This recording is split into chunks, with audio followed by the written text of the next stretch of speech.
अस्सलाम वालेकुम, how are you all. I am Alina Bhatti, welcome to my channel. आज का टॉपिक हमारा बहुत मज़े का होने जा रहा है, जो कि है पार्ट्स ऑफ स्पीच के बारे में। Okay, let's start. My first question is what grammar tells us. The grammar of a language is the behaviour of the particular word of that language. तो लैंग्वेज में एक वर्ड किस तरह से act करता है, ये हमें ग्रामर बताएगी। What is grammar? The science dealing with the systematic rules of a language, its forms, inflection and syntax, and the art of using them correctly. Inflection में क्या आएगा? The change in the form of word, typically the ending. और syntax में आपको पता ही होगा structure of sentence. तो systematic rules of language को हम grammar कह देते हैं। आगे बात आती है parts of speech का क्या work है। और वर्ड में act differently in different sentences. एक ही वर्ड जो है वो डिफरेंट सेंटेंसेस में डिफरेंट वर्क कर रहा होता है। We are often unable to determine to what part of speech it belongs until we see it in a sentence. हमें किसी भी वर्ड को देख के पता नहीं चलता कि वो किस पार्ट ऑफ स्पीच से बिलोंग करता है अनटिल हम उसे एक सेंटेंस में काम करता हुआ देख लें। जैसा कि इसकी एग्जांपल्स हैं, अली इज़ स्विमिंग, यहाँ पे swimming as a verb work कर रहा है, और नेक्स्ट एग्जांपल में स्विमिंग इज़ माई हॉबी, यहाँ पे ये एज अ नाउन वर्क कर रहा है। तो दोनों डिफरेंट पार्ट ऑफ स्पीच से बिलोंग कर रहे हैं। सेम वर्ड है, डिफरेंट पार्ट ऑफ स्पीच से बिलोंग कर रहा है। इसलिए हमें पार्ट्स ऑफ स्पीच के बारे में जानना ज़रूरी है, क्योंकि ये हमें बताएगा कि सेंटेंस में एक वर्ड किस तरह से वर्क कर रहा है, as a noun, as a verb, as an adverb. उसका वर्क क्या है, ये हमें पार्ट्स ऑफ स्पीच बताएंगे। तो there are 9 parts of speech: noun, pronoun, adjective, verb, adverb, preposition, conjunction, interjection and article. आज की वीडियो में हम पहले 3 को डिस्कस करेंगे। The first part of speech is noun. Noun, a word used as a name of person, place, thing, quality, state or idea. For example, Qasim, Lahore, pen, purity, rest, etc. तो किसी place, person, thing, quality, state और idea के name को हम noun कहते हैं। जैसा कि एग्जांपल में है Qasim, Qasim is a name of person, तो ये नाउन है। Lahore is a name of place, तो ये भी क्या है, noun. Nouns are divided into 2 categories: countable noun, uncountable nouns. What are countable nouns? Name of things which are counted. For example 1 boy 10 boys, 1 book 3 books। तो ये चीज़ें जिन्हें हम काउंट कर सकते हैं, इन्हें हम काउंटेबल कह देते हैं। Then what are uncountable nouns? Name of material, names of liquid, substances, abstract ideas etcetera which we do not count, तो इन्हें हम कह देते हैं uncountable noun. For example water, wood, gold, silk, honesty, these are the things which we are unable to count, तो इन्हें हम कह देते हैं अनकाउंटेबल नाउन्स। अब बात आती है kinds of noun, and the first one is proper noun. Name of particular person और place is called proper noun. किसी भी जब खास शख्स या खास जगह की बात की जाएगी तो फिर हम उसे कैपिटल लेटर से स्टार्ट करेंगे और उसे हम प्रॉपर नाउन बोल देंगे। For example Jamil, Paris, Europe, किसी भी बंदे का नाम हो कि उसकी सेपरेट इंडिविजुअलिटी है, तो हम उसको हमेशा कैपिटल लेटर से ही स्टार्ट करते हैं। तो इसी तरह किसी अगर खास जगह की बात हो रही है तो उसको भी हमेशा हम कैपिटल लेटर से स्टार्ट करते हैं और इन्हें हम बोल देंगे ये प्रॉपर नाउन्स हैं। The next one is common noun. Common noun refers commonly to a large number of things of similar kind. For example, boy, man, cow and horse. Common nouns are basically the common names of, जैसा कि boy है तो boy जो है वो एक भी हो सकता है, एक से ज़्यादा भी हो सकता है, तो हम सबको boy ही बुलाएंगे। अब इस तरह काओ है तो इस जैसी दूसरी भी जो होगी उसे भी हम काओ ही बोलेंगे। तो कॉमन नाउन जो है इसमें सिमिलर काइंड की बहुत सारी चीज़ें आ जाती हैं, मतलब इसमें किसी पर्टिकुलर पर्सन, थिंग और प्लेस की बात नहीं होती। Collective noun, name given to the collection of things और अ ग्रुप ऑफ पीपल और animals regarded as a whole. जब एक वर्ड कलेक्शन ऑफ थिंग को रिफ़र कर रहा हो तो उसे फिर हम कलेक्टिव नाउन कहते हैं। जैसे कि इसकी एग्जांपल में है क्लास, क्लास में बहुत सारे स्टूडेंट्स होते हैं, तो एज अ होल हम क्लास को कलेक्टिव नाउन बोलेंगे। Material noun, a word used to name matter or substances not really divisible. For example, gold, wool, water, wood, etc. Basically, material noun is used to describe an object that can be perceived by senses. मतलब हम उस object को touch कर सकते हैं, feel कर सकते हैं, सुन सकते हैं। तो जैसा कि इसकी एग्जांपल है gold, wool, water, would etcetera, तो हम इन सब चीज़ों को देख भी सकते हैं, टच भी कर सकते हैं, तो ये हमारे पास है material noun. Abstract noun, name given to the ideas, feelings, qualities and properties etc.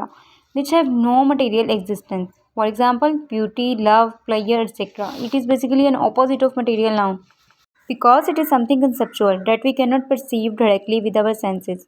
For example, beauty, love, pleasure etc. हम इन्हें फील कर सकते हैं लेकिन हम इन्हें टच नहीं कर सकते, सुन नहीं सकते, देख नहीं सकते, ठीक है। तो सिर्फ इन्हें महसूस कर सकते हैं। ऐसे जितने भी हमारे पास आइडियाज़ हैं, फीलिंग्स हैं, हम इन्हें एब्स्ट्रैक्ट नाउन कह देते हैं। The next one is compound noun. Two और more than two words join together to make the name of one person और one thing is called compound noun. For example class fellow and grandfather. जब किसी person और thing को name देने के लिए दो वर्ड्स मिलकर एक न्यू वर्ड बनाते हैं तो फिर हम उसे कहते हैं compound noun. For example class fellow, class and fellow, these are two separate words but they are join together to make new one, और इसे हम कह देंगे compound noun, same as it is grandfather. The next part of speech is pronoun. A word used in place of a noun is called pronoun. Noun की जगह पे जो word use होता है उसे हम कहते हैं pronoun. For example Ali is a student. Ali क्या है? अली नाउन है इस सेंटेंस में। नेक्स्ट है ही गोज़ टू कॉलेज। अब ही ने अली को रिप्लेस कर दिया तो ही क्या है? प्रोनाउन। इसी तरह से नेक्स्ट एग्जाम्पल्स हैं your pen is red, this is his pen. Your क्या है? प्रोनाउन। हिज क्या है? प्रोनाउन। तो फिर I, we, they, you, he, she, it, its, his, her, him, ये सारे क्या हैं? प्रोनाउन, क्योंकि ये नाउन की जगह पे यूज़ होते हैं। Kinds of pronoun. The first one is personal pronoun. It is a word which refers to one of three kinds of persons or thing. Personal pronoun basically shows the personal attachment of any substance with the subject.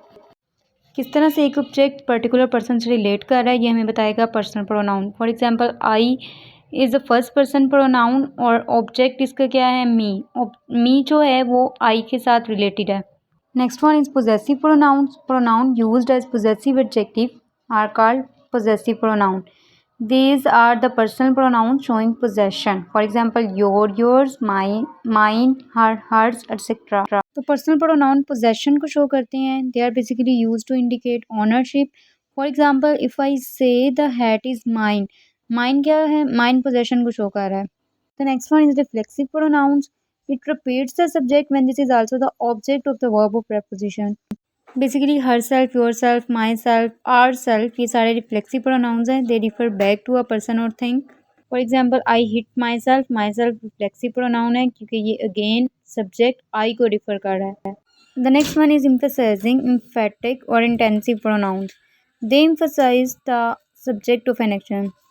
Emphatic pronouns basically subject को emphasise करते हैं. I gave him the pen myself जो है वो again I पे जोर डाल रहा है. हमें कैसे पता चलेगा कि ये रिफ्लेक्सिव प्रोनाउन इधर यूज़ हो रहा है या एम्फेटिक? तो इसके लिए हमें देखना होगा कि क्या सेंटेंस का सब्जेक्ट एंड ऑब्जेक्ट जो है वो सेम है या डिफरेंट. अगर तो वो डिफरेंट है तो इसका मतलब है कि यहाँ पे एम्फेटिक प्रोनाउन है, और अगर वो सेम होगा तो इसका मतलब है कि माई सेल्फ जो है वो इधर रिफ्लेक्सिव है. जैसा कि एग्जाम्पल है I gave him the pen myself, मैंने उसे पेन दिया लेकिन एंड पे हमने माई सेल्फ लगा दिया, जिससे क्या हुआ कि हमने सब्जेक्ट को एम्फसाइज कर दिया. Next one is demonstrative pronoun. Demonstrative pronouns होते हैं जैसे कि this, that, these, those. They are used to point to something. Next one is interrogative pronouns, और ये क्यों यूज़ होते हैं? ये क्वेश्चन करने के लिए, जैसा कि हु, हुज, विच, व्हाट. आगे रिलेटिव प्रोनाउंस, और ये दो क्लोजेस के दरमियान रिलेशन को शो करते हैं, जैसा कि है who, whose, whom, which, that. For example this is the house which Jack built. तो विच क्या है? विच रिलेटिव प्रोनाउन है इस सेंटेंस में. इंडेफिनिट प्रोनाउंस वो होते हैं जो किसी भी पर्टिकुलर पर्सन, प्लेस या थिंग को शो नहीं करते, जैसा कि एग्जांपल्स हैं anyone, anybody, someone, anything, each one, etcetera. Third part of speech is adjective. What is adjective? A word that qualifies a noun और प्रोनाउन इक्विवेलेंट. एडजेक्टिव क्या करता है? नाउन या प्रोनाउन को क्वालिफाई करता है, मॉडिफाइज करता है, मतलब उसकी क्वालिटी के बारे में बताता है. For example a good boy and a tall tree. Good is a quality of a boy, same as it is tall is a quality of tree. An adjective has 3 degrees: positive, comparative, superlative. Positive express personal quality of noun or pronoun. For example, a pretty girl. Comparative shows comparison between two things. For example, Ali is taller than Wali. Superlative shows highest quality of a person or thing. This is the largest room. Personally किसी noun या pronoun को modify करना positive degree में आता है, जैसे कि pretty girl. Comparative में क्या होता है कि दो चीज़ों के दरमियान कंपैरिजन किया जाता है, जैसे कि एग्जांपल में अली एंड वली की हाइट को कंपेयर किया जा रहा है. पॉजिटिव डिग्री जो है वो किसी भी पर्सन या थिंग की हाईएस्ट क्वालिटी को बताती है, जैसा कि लार्जेस्ट रूम कहा गया है तो largest is the superlative degree. There are 9 kinds of adjective. The first one is proper adjective. Proper adjective qualifies a thing or person with reference to some proper noun. For example Pakistani students and Augustan as. Proper adjective जो है किसी भी person और thing को qualify करती है proper noun का हवाला देते हुए, जैसा कि पाकिस्तानी स्टूडेंट है, Pakistan is a proper noun, तो स्टूडेंट्स को इस तरह से क्वालिफाई किया गया है। The next is descriptive adjective. Descriptive adjective describe some quality और एट्रीब्यूट। तो किसी भी चीज़ की खूबी बताना डिस्क्रिप्टिव एडजेक्टिव में आ जाता है, जैसा कि ट्विंकलिंग स्टार है, ट्विंकल चमकना सितारों की खूबी है। इसी तरह सिंगिंग बर्ड्स, तो सिंगिंग उनकी क्या है, खूबी। Quantitative adjective these show how much of a thing is refer to. कितनी चीज़ को रिफर किया जा रहा है ये क्वांटिटेटिव एडजेक्टिव बताएगी। Much money is wasted, much is quantitative adjective. Numeral adjective describe how many things are refer to. Numeral adjective बताती है कि कितनी चीज़ों को रिफ़र किया गया है, जैसा कि हमने क्वांटिटेटिव एडजेक्टिव के बारे में पढ़ा था कि वो क्वांटिटी को बताती है, जैसा कि मच, सम। लेकिन न्यूमरल जो है वो हमें बताएगी कि कितनी चीज़ें हैं, जैसा कि यहाँ पे 3 ट्रैवलर्स मेट मी, तो 3 is a numeral adjective. The next one is demonstrative adjective. They point to noun referring to them by this, these and those. These are basically the words that modify nouns by pointing out or identifying them. तो demonstrative adjectives जो है वो noun को modify करती हैं उनकी तरफ point out करते हुए। For example this book is very interesting, तो इसमें this is a demonstrative adjective. Same example is those boys are my friends, those is demonstrative adjective. Next one is interrogative adjective. They ask which और what thing is mean. तो इसमें सवाल किया जाता है कि क्या और कौन सी चीज़ मुराद है। हुज बुक्स आर दीज, किसकी ये किताबें हैं। विच वे शैल आई गो, मुझे किस तरफ जाना चाहिए। तो ये है interrogative adjectives. Distributive adjectives, they show that the nouns referred to are taken singly or in separate lots. तो डिस्ट्रीब्यूटिव एडजेक्टिव जो है वो एक ग्रुप के मेंबर्स को इंडिविजुअली रिफर करती है। For example each boy had a ball, इसमें ईच क्या है, distributive adjective. Next one is possessive adjective. They show possession, तो पोजेसिव एडजेक्टिव पोजेशन को शो करती है, जैसा कि my pen, your pencil, their house. And the next is relative adjective. They are use to introduce relative clauses. Relative adjective जो है वो दो क्लोजेस के दरमियान रिलेशन को शो करती है, जैसा कि ये वर्ड यूज किया गया है which. You can buy which book you like, तो which is a relative adjective. And another example is he got what property his father had left, what is a relative adjective.